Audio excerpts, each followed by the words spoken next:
Good evening, everybody. My name is Ernest Mpaunayo, and I am going to present to you about the functions of management. In this presentation, I will talk about the I will talk about the overview. I will also talk about the function of management as well as the different management styles. Then let me start by management and start by definition. And management is the process of coordinating people and their resources and other resources to achieve the goal of an organization or a company. So it is the process designed to achieve an organization objective by using its resources effectively and efficiently. Like I will talk about this more. Management comprises planning, organizing, staffing, leading, directing, and controlling the organization. Then, as I said, there are the five main functions of management, which are planning, organizing, staffing, leading, and controlling. And I would like to start by talking about planning. Planning is deciding what needs to happen in the future and generating the plans for actions. Like it is more of establishing organizational goals. For example, of the task that is involved in the planning, there is setting organizational goals and establishing the steps to achieve those goals. Like I will be more specific here and give an example. For example, in the organization, you want to increase the number of sales and the steps, like the goal is to increase the number of sales, and the steps that you want to take to increase the number of sales is by increasing advertisement or advertising. That's an example of planning. Then next, let me talk about the organization. And after you make a plan, in planning, of course, the manager needs to organize employees, materials, and resources to know the activity, to plan the activity that need to be accomplished to reach or to master the goal, to reach to the goals that you have set by yourself. Like it is more of organizing like the employees, materials, and the resources before you start what you want to do. For example, the manager identifies all activities which need to be performed to achieve a certain goal. That was about the organization, and allow me to talk about the next function of management. And the next of management is about staffing. When you hear about staffing, you immediately understand staff. And after a manager find the resources and activities that need to be completed to accomplish the goal or the objective of the organization, he may decide recruiting, selecting, training, or developing employees according to the activities and resources that he identified that he has in the organization. Like for example, the manager works with the human resource manager to give training to new employees about the activities that are going to be done in the organization. For example, the manager finds that the new employees are not aware of the activities that are going to be carried in the organization. So it's up to the manager to prepare training to the new employees so that they can be able to accomplish those activities. Then the next function of management is about reading, and reading involves motivating, communicating, guiding, and encouraging employees. It requires the manager to coach, to assist, and to solve the problems of the employees along the performance of the organization activities. It is more of influencing people to work toward the common goal.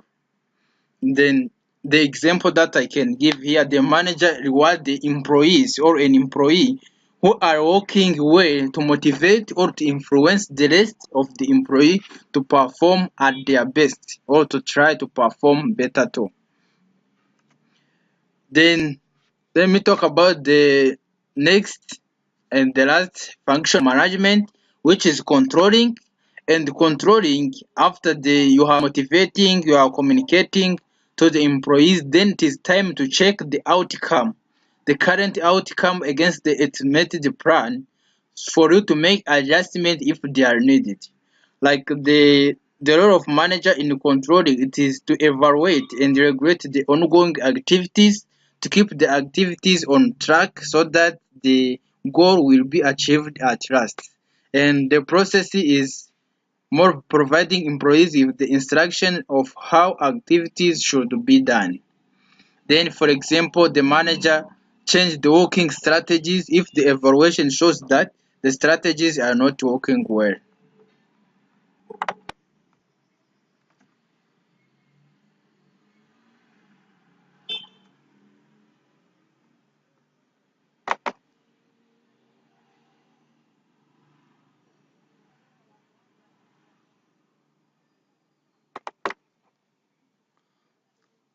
Well, allow me to talk about management styles too.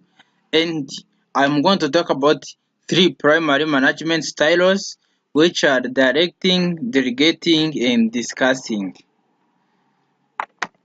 Starting with the first one, which is directing. Here the manager tells employees what to do, how it is to be done, and when to have it completed. Here the role of the manager is to set the goals and identify the problems around without involving other employees. The manager also himself or herself comes up with the solution and decide who does what work. The manager gives specific direction and announces decisions by himself. And here, the manager is closely supervisor and the evaluator of the employee's work. Mm, like talking about the strengths and the weakness of this management style, the strength is that the decisions are made quickly and easily because the other workers are not more involved, and it helps to guide employees with not enough skills. Like you are directing them to do something, there is no much discussion. So when they have not more skills, this also may work well. And there is no time waste because the decisions are only made by the manager. Then talking about the weaknesses of this management style. The first weakness is that the employees lack motivation. They are not motivated because they are not involved in decision making and planning as well as goal setting. And there is no creativity as there is no room for expressing the employees' thoughts. Then last this management style, let me talk about the scenario where directing is can be effective or can be appropriate. The directing style is appropriate when the employee lack experience, as I have said above, and don't know what to do. It is appropriate when there is a mandate from senior management that describe what must be done and how it done. So that time there is no need of involving employees. Then the next, the delegating, and starting by the meaning of delegating, the managers direct or discuss what needs to be done or accomplished and when it must be completed. However, how it is done is left up for the employee. The employees are the ones to decide how they are going to do it. Like they set goals and identify problem with the employees. The managers don't work alone to set goals, but he or she work with the employees to set goals and identify problems. Together also they develop plans and make decisions with the employees and let the employees decide who does the task and accept employees' decisions. The manager lets employees their own work and let employees take responsibility and credit of their own work. Then talking about the weakness of this management style, the strength is that employees feel important and independent because they are involved in the task as goal setting, and they also feel responsible. Like you are asking them the suggestion, they feel responsible. Then about the weakness, productivity may be at risk with complicated employees. There are some employees who want to be pushed.